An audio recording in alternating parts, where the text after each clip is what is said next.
My name is Oliver. I'm 27 years old. And if you had told me 10 years ago that I'd one day inherit my grandfather's entire estate, worth a jaw-dropping $3.5 million, I would have laughed in disbelief. Back then, I didn't even know if I'd make it through the week, let alone to a point in life where I'd be sitting in a lawyer's office with my estranged parents staring at me like vultures circling their prey. The irony of it all is that these are the same parents who cut me off at 18, threw me out with nothing but a backpack, and told me I wasn't their responsibility anymore. Yet here we are, with them suddenly reappearing at the will reading as though the past decade hadn't happened. Growing up, my family was complicated. My mom and dad weren't poor by any means. We lived in a nice enough suburban home. My dad worked as a regional manager for a logistics company, and my mom was a part-time teacher who liked to act like she ran the entire neighborhood. But they had one fatal flaw. Appearances were everything. My older sister, Claire, was the golden child. Straight A student, cheerleader, the one who never caused them trouble. She could do no wrong. I, on the other hand, was painted as the disappointment. I wasn't rebellious, not really. I just didn't fit their mold. I liked art more than football, books more than cars, and I had this stubborn streak that meant I questioned things they expected me to just accept. That, to them, was unforgivable. The cracks really started showing when I was a teenager. Anytime money was involved, it became a weapon. Claire got a brand new car for her 17th birthday, while I was told to be grateful for hand-me-downs. She got her college tuition fully covered, while I was told if I wanted to go, I'd better figure it out myself. And when I tried to push back, asking why things weren't equal, I got lectures about being a man and earning my place.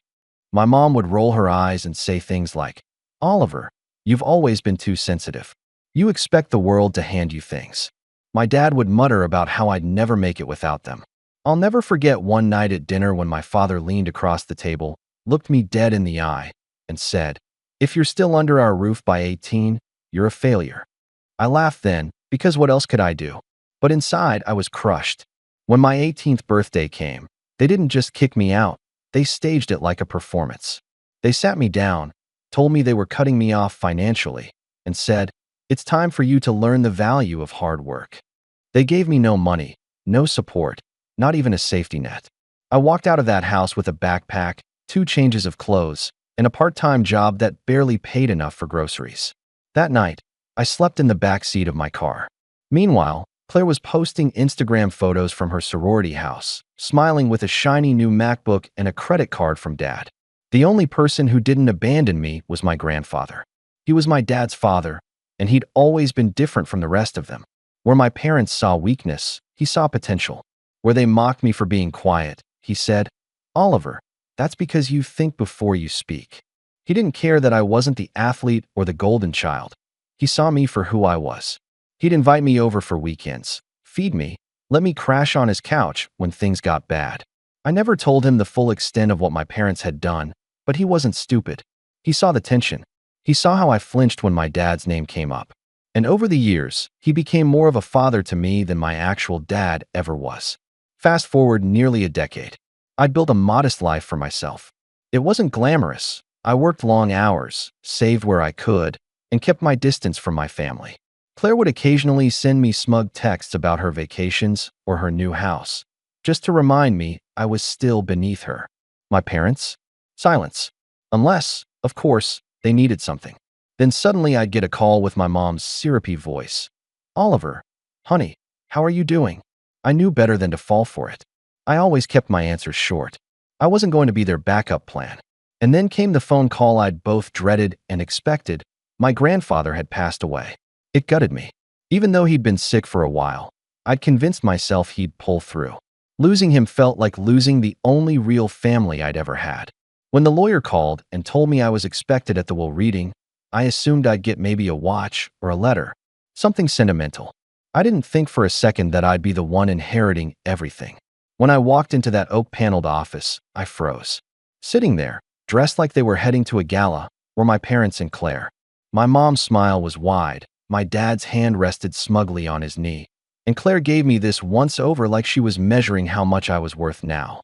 I wanted to turn around and leave, but I forced myself into a seat. The air felt thick with their fake sweetness. My mom leaned over and whispered, "Don't worry, Oliver. We'll make sure the estate is taken care of properly. My dad added. Yeah, of course, we'll manage it for you. They were already counting the money in their heads. I could see it in their eyes. They thought I was still that powerless kid they'd kicked to the curb. But then the lawyer cleared his throat, shuffled the papers, and said the words that made my heart pound. Per the wishes of the late Mr. Harold Montgomery, his entire estate, valued at approximately $3.5 million, is hereby left to his grandson, Oliver Montgomery. I swear, time stopped. I looked up, and for a split second, I thought I saw my grandfather's smirk in my mind, like he'd been planning this moment all along.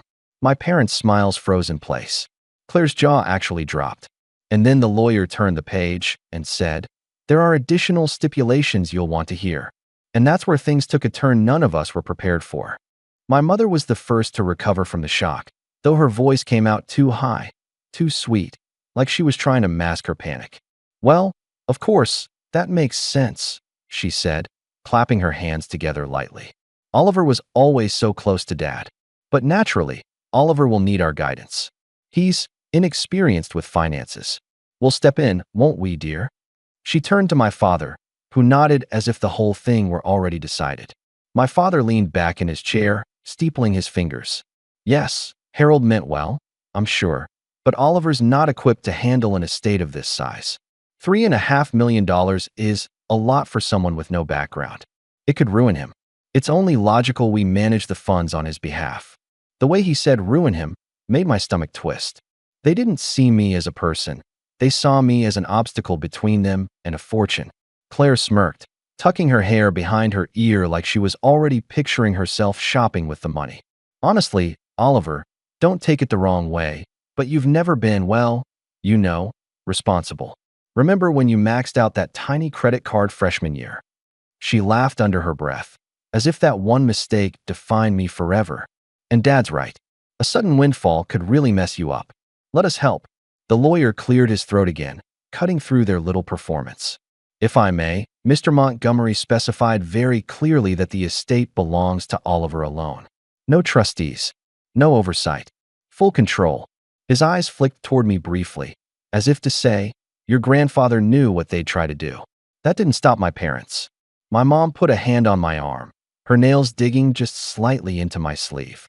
"Oliver, sweetheart, you know we only want what's best for you.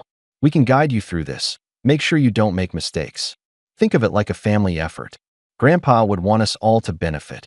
That word, benefit, hung heavy in the room. Benefit for them, not for me. I stayed quiet, trying to keep my face neutral, but inside I was boiling.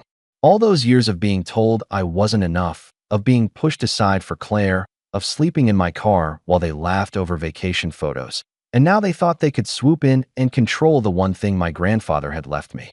It wasn't even about the money in that moment. It was about their arrogance, the assumption that I couldn't possibly handle my own life without their guidance. Claire crossed her legs and leaned forward, her voice soft but dripping with condescension. "Look, Oliver, you've done fine for yourself, I guess. But this is different. You don't want to end up like those lottery winners who go broke in a year, right? I mean, think about it. You're not even a homeowner. You still rent, don't you? You don't have experience investing. What if you blow it all?" She gave a little shrug. "It just makes sense that Dad handles it. He's been managing money his whole career." What she didn't say, but I heard all the same, was that she thought I'd always be the failure, the one lagging behind, the one they could keep under their thumbs. The lawyer didn't even look up from his papers this time. Again, Mr. Montgomery's instructions are explicit. No one but Oliver is to control or manage the estate. My father's jaw tightened, but he forced a smile. "Of course. We're just concerned, that's all. You understand, son." He said son like it was some term of endearment, but it felt hollow. This was the same man who had told me I'd never make it without him, who had watched me pack my things on my 18th birthday without offering so much as $20 for food. Now he wanted me to hand over millions out of gratitude? My mom gave a little laugh, tilting her head. "Oliver, you know we always wanted the best for you. Maybe we were tough on you, but look how strong you've become. That was our way of preparing you. Don't hold grudges. Let's move forward as a family." I nearly choked at the hypocrisy. Preparing me? By throwing me out? By letting me struggle while they showered Claire with everything? My grandfather had prepared me, not them. He'd taught me resilience, patience, and the value of quiet strength. Still, I said nothing. I wanted to hear every manipulative word. Let them dig their own holes. The lawyer continued reading through the stipulations, but I barely registered the words. My parents were whispering to each other, already strategizing. Claire tapped on her phone under the table, probably texting her boyfriend about how rich she was about to become. I sat still, but inside, I felt something shifting. All those years of being dismissed, all those nights of wondering if I was worth anything, suddenly, I had the power. And they hated it. When the lawyer finally finished, my mom stood quickly, smoothing her skirt. Well, thank you, Mr. Thompson. Oliver, we'll discuss the details at home. You'll come over tonight, won't you? She said it as though it was already arranged, as though I'd automatically fall back into their orbit. My father added, yes, we'll get started on a plan. Investments, property management, taxes. Don't worry, we'll take care of everything. And Claire, with that same smug little smirk, leaned in close as we walked out. You're lucky, Oliver. If it weren't for us, you'd drown in all this. Don't forget who actually knows what they're doing. I clenched my jaw, my fists tight at my sides. Lucky? No, I wasn't lucky. I was chosen. My grandfather had seen through all of them and decided to put everything in my hands. And as much as they wanted to pretend otherwise, they weren't in control anymore. But I didn't say a word. Not yet. Because I knew, deep down, that this was just the beginning. I left the law office that afternoon with my head spinning, the copy of my grandfather's will clutched in my hands like a lifeline. My parents had walked out with the kind of brittle smiles that come from swallowing disappointment, but I could feel their eyes burning into my back as I went. I knew them well enough to recognize that this wasn't the end of their schemes, it was only the start. And I wasn't wrong. That very evening, around 9 p.m., I got a knock at my apartment door. When I opened it, there stood Claire, looking like she'd just stepped off a runway, perfume clouding the air. She gave me that same little smirk and slipped past me without asking. Cute place, she said, glancing around the small living room with an exaggerated lift of her eyebrows. But let's be honest, Oliver. This won't do anymore. You'll need something grander. And you know who can help with that? Me. I closed the door slowly, already exhausted. What do you want, Claire? She plopped onto my couch like she owned it, crossing one leg over the other. Simple. I'm here to make sure you don't embarrass yourself with this inheritance. You've been living small for so long, you don't even realize what you've got. Think about it. Dad knows investments, Mom knows people, and she twirled a strand of hair around her finger. I know style. Imagine the three of us helping you. We could turn Grandpa's estate into something bigger, but only if you stop being stubborn. Her words stung, not because they held truth, but because they mirrored every insult my parents had ever thrown at me. Small, stubborn, incompetent. She'd learned the script by heart. I don't need help, I said firmly. Grandpa left it to me. Not you. Not them. Me.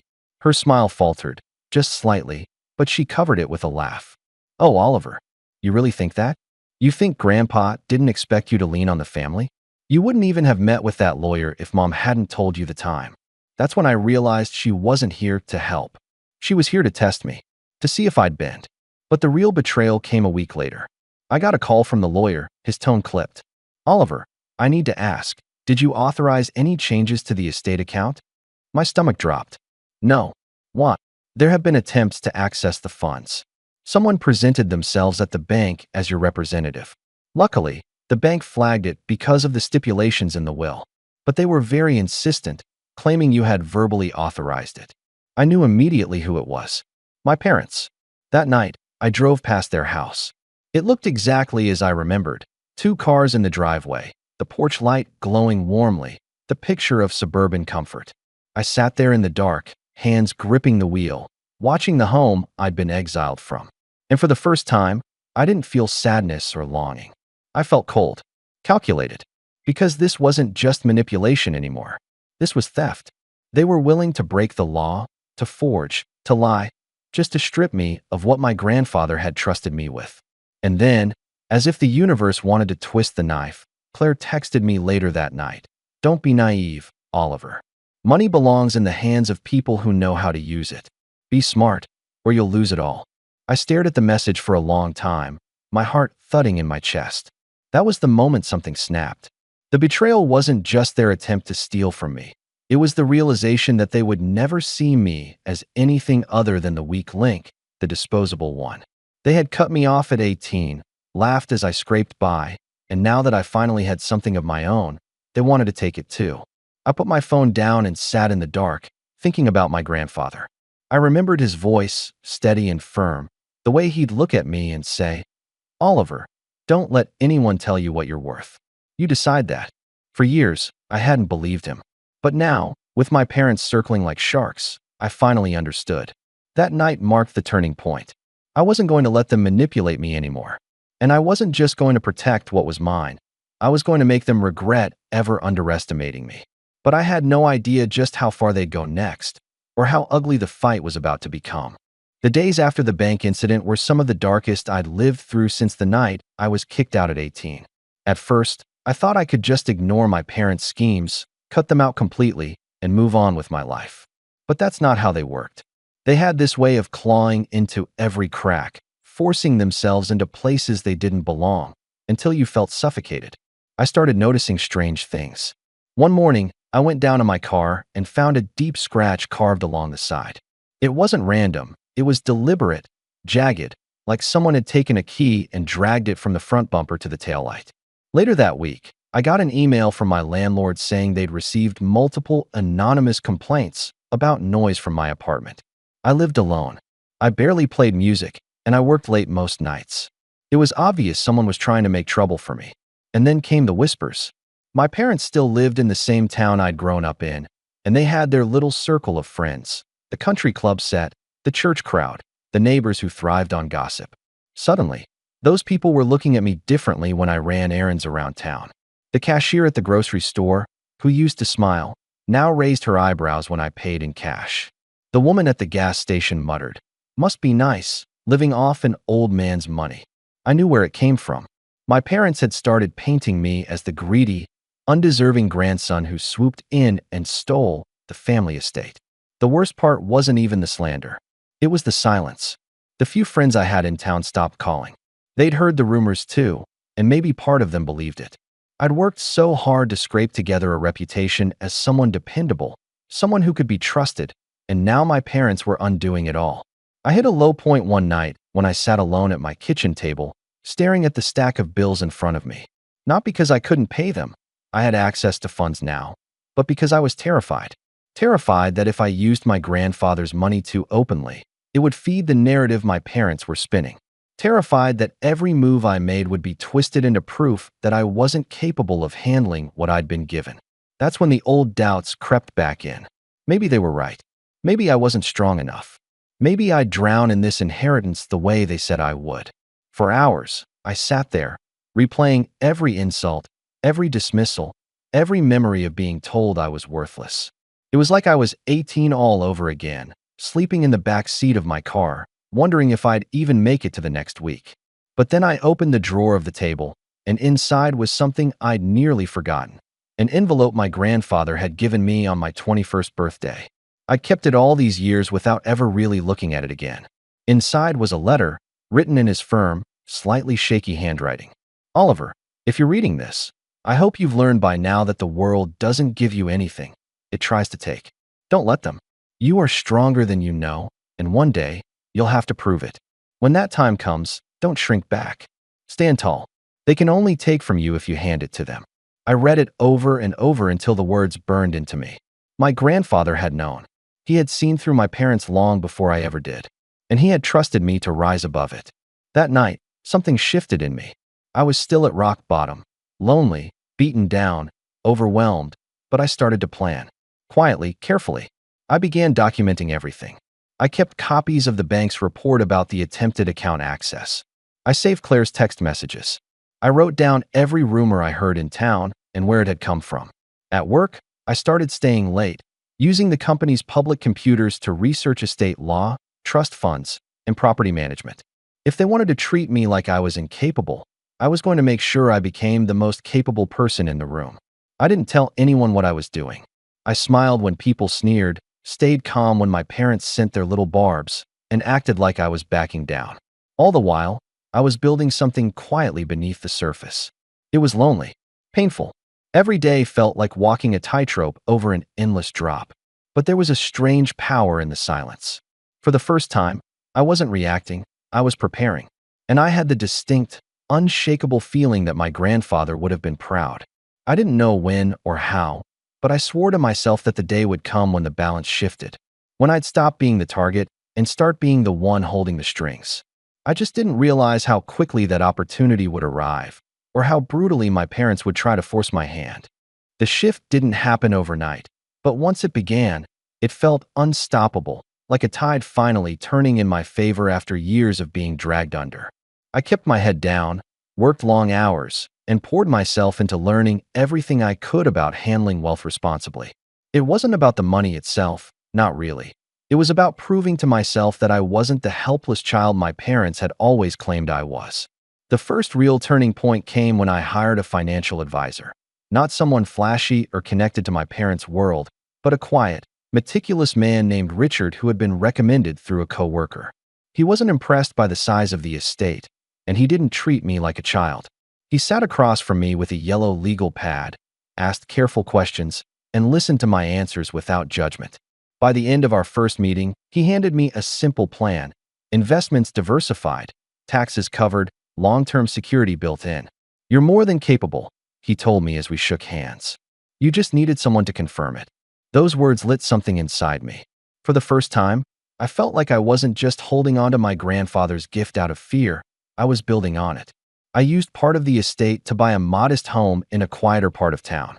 Nothing ostentatious, nothing my parents could sneer at as showing off. But it was mine. Walking through those empty rooms the first night, I stood in the middle of the living room and just let the silence wash over me. No one could throw me out here. No one could tell me I didn't belong. The keys in my pocket were proof that I'd finally carved out something real. At work, too, things started to change. I'd been just another name on the payroll, but now, with the weight of my grandfather's letter in the back of my mind, I started pushing harder. I volunteered for projects, stayed late, delivered more than people expected. Slowly, people began to notice. A promotion came, small, but significant. My boss told me, "You've got leadership in you, Oliver. You just need to believe it yourself." I didn't broadcast any of this. I knew better than to let my parents catch wind of how well things were going. But inevitably, word trickled out. Small-town gossip had a way of circling back, and soon enough, I started hearing whispers that only fueled me more. "He bought a house. He's got a new job title." Maybe Harold knew what he was doing after all. The rumors my parents had spread were starting to crack, replaced by something else. Respect, even if grudging. And that respect terrified my parents more than anything. One evening, Claire showed up at my new house uninvited. I didn't let her pass the porch. She stood there in heels, arms folded, her expression caught between disbelief and irritation. "Nice place," she said flatly. "Did you decorate it yourself? Or did you finally get someone to hold your hand?" I didn't bite. I just leaned against the doorframe and said, "I'm doing fine, Claire. Better than fine." Her eyes narrowed. "Don't get cocky, Oliver. You think one house and a job promotion means you've won? Dad's already looking into ways to." She stopped herself, biting her lip. But I caught it. "Dad's already looking into ways to" what? Regain control? Undermine me? It didn't matter. I knew then that they hadn't given up. And that's when I realized my rise wasn't just about survival anymore. It was about positioning. Every step forward was leverage. Every success was a weapon they couldn't take from me. I began aligning myself with people outside of my family's reach. I joined a local charity board in my grandfather's name, honoring the work he'd quietly done for years. I networked with people who respected my grandfather, who remembered his integrity and generosity. With each handshake and each connection, I was weaving a net of support around myself, one my parents couldn't break with gossip alone. Inside, I was still cautious, still carrying the scars of those early years. But for the first time, I felt a quiet confidence building. My parents had expected me to stumble, to drown in responsibility. Instead, I was learning to swim in deeper waters than they ever imagined. Still, I kept my preparations hidden. I knew the storm wasn't over. If anything, it was gathering. And when it broke, I wanted to be ready, because I could feel it coming. My parents weren't the type to accept defeat quietly. They'd tried manipulation, they'd tried theft, they'd tried slander. None of it had worked. The next move, I knew, would be bigger, more desperate. And when it came, I had to be in a position not just to defend myself, but to strike back. The setup came almost by accident, though in hindsight it felt like my grandfather's hand guiding me even years after his passing. I'd been attending more of those charity board meetings, the ones I joined in his honor, and it was at one of these gatherings that I met a man named Daniel Grant. He was in his late 50s, a retired attorney with sharp eyes and the kind of calm presence that made you lean in when he spoke. He'd known my grandfather personally. Apparently, they played chess together every Thursday night for nearly a decade. When he found out who I was, his expression softened. "Harold was a rare man," he said, shaking my hand firmly. "I hope you know how proud he was of you." Something about the way he said it felt different, almost conspiratorial. Over coffee later that week, he leaned across the table and lowered his voice. "You should be careful. Your grandfather, he anticipated there might be trouble after he passed. He put certain protections in place." I froze. "Protections? What kind of protections?" Daniel smiled faintly. "That's something we can talk about more formally. But let's just say, Harold wasn't blind to your parents' nature. He made sure the estate would be safeguarded in ways they wouldn't expect. If they overstep, it won't just be morally wrong. It'll be legally disastrous for them." For the first time, I realized I wasn't just playing defense. I had ammunition. Over the next few weeks, Daniel helped me understand exactly what my grandfather had done. The estate wasn't just a lump sum of money. It was structured carefully. There were deeds, shares in a small portfolio of properties, and even a trust earmarked specifically for philanthropic projects in my name. More importantly, there were clauses, ironclad stipulations that explicitly disinherited my parents if they attempted to interfere or present themselves as representatives. My grandfather had written it all down, signed and notarized, as though he knew they would try to take what wasn't theirs. As Daniel laid it all out, piece by piece, I felt something shift inside me. All those years I thought I was alone, powerless, scrambling to survive. It turned out my grandfather had been planning for this exact moment. He had seen the storm brewing, and he had left me not only the resources to withstand it, but the leverage to fight back. Meanwhile, my parents grew bolder. I started getting letters in the mail, formal-looking envelopes with their names typed neatly at the bottom.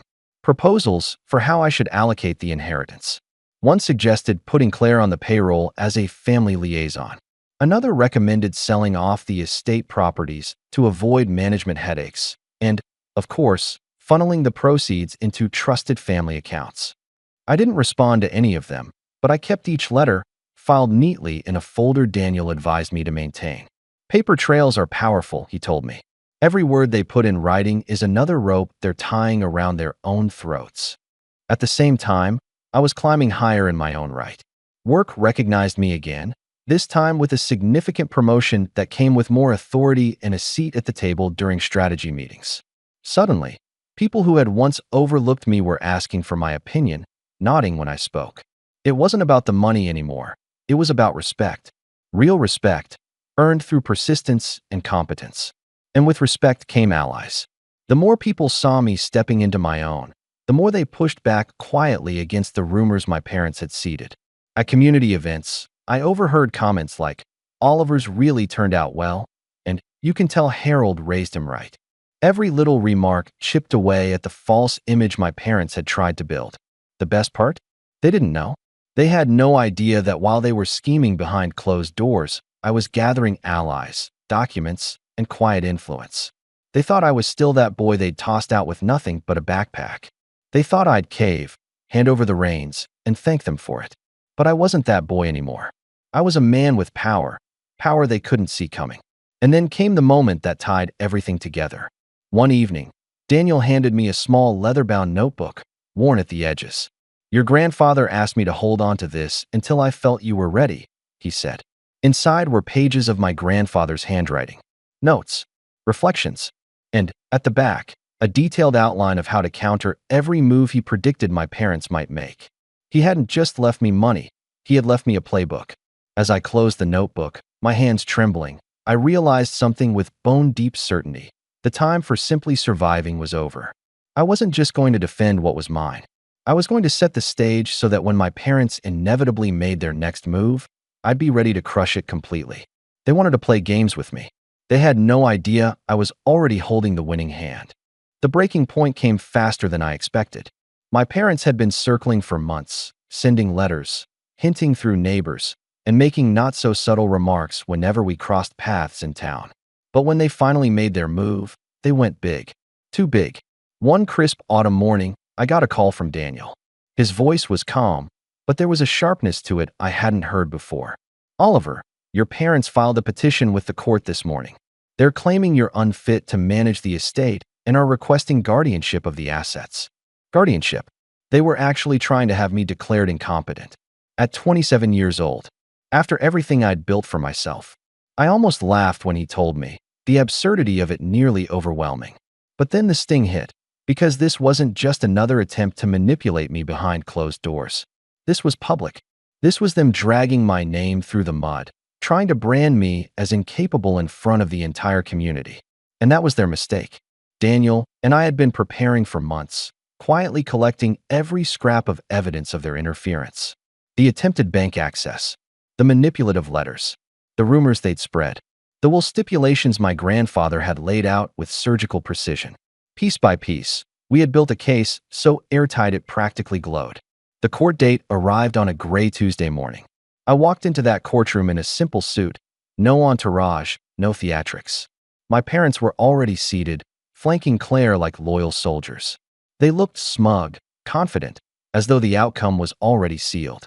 My mother even had the nerve to smile at me, her expression syrupy sweet, like she was forgiving me for forcing this spectacle.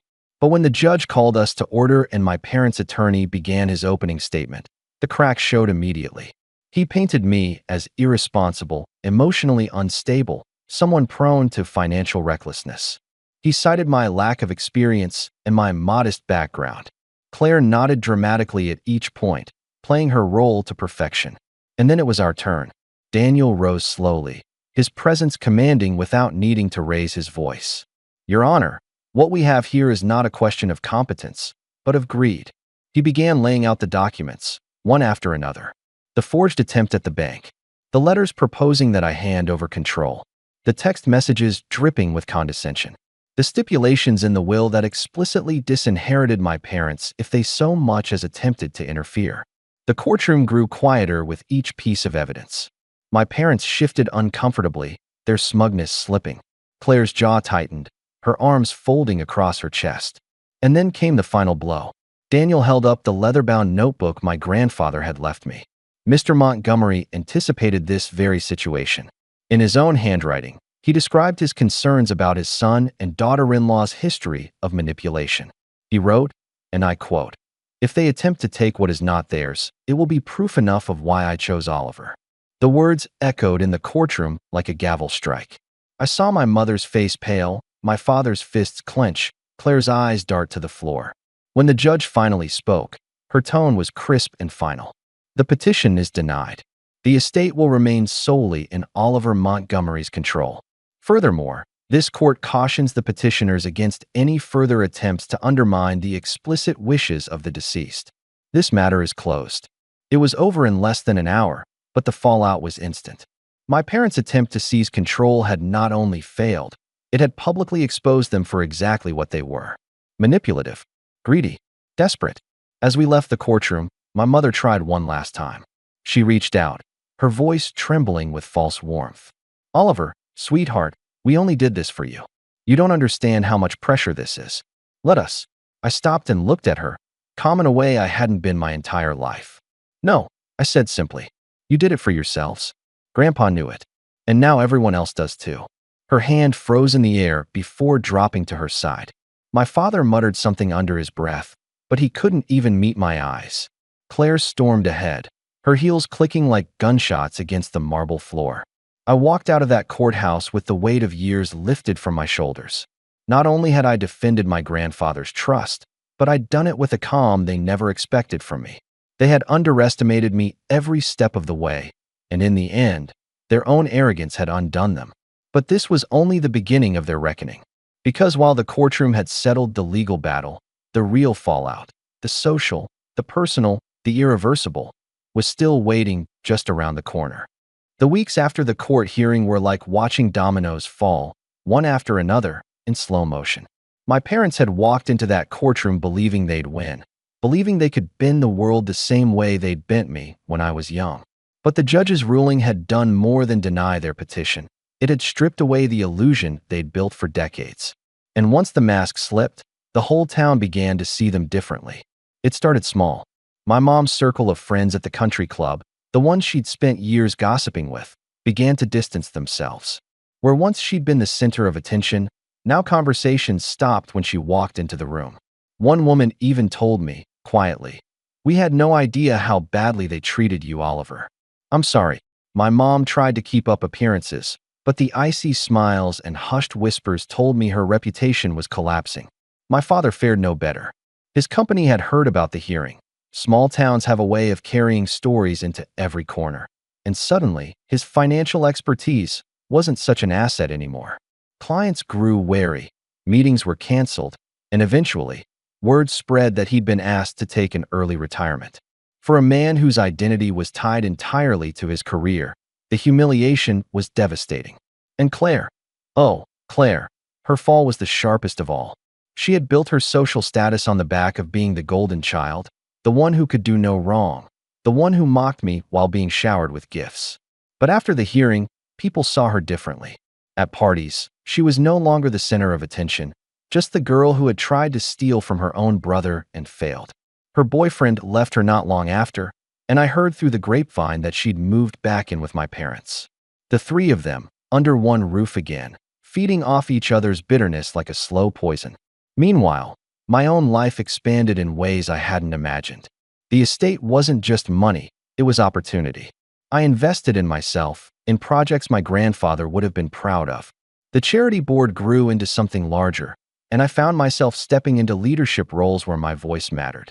For the first time in my life, I wasn't the outsider. I wasn't the disappointment. I was someone people respected. But the most powerful moment came one evening when I drove past my parents' house. The same house I'd been thrown out of at 18 with nothing but a backpack. The porch light was on, but the lawn was unkempt, the shutters in need of paint. The house looked tired, worn down, almost like the people inside it. I parked across the street for a while, watching. Memories washed over me. The night of my exile, the years of mockery, the endless comparisons to Claire. For so long, this place had represented my failure, my shame. But now, looking at it, I felt nothing but clarity. They hadn't destroyed me. They had forged me. Every insult, every dismissal, every cruel word had built the resolve I carried now. And then I realized. The revenge was complete not because I had humiliated them in court, not because they'd lost their standing, but because I no longer needed their approval. Their power over me was gone. Entirely. I rolled down my window, letting the cool night air in, and whispered to myself words I'd never dared say before. Grandpa was right. I decide what I'm worth. With that, I put the car in gear and drove away, leaving the house, and everything it represented, behind me. They had tried to cut me out of their lives. In the end, I had cut them out of mine. And this time, it was permanent.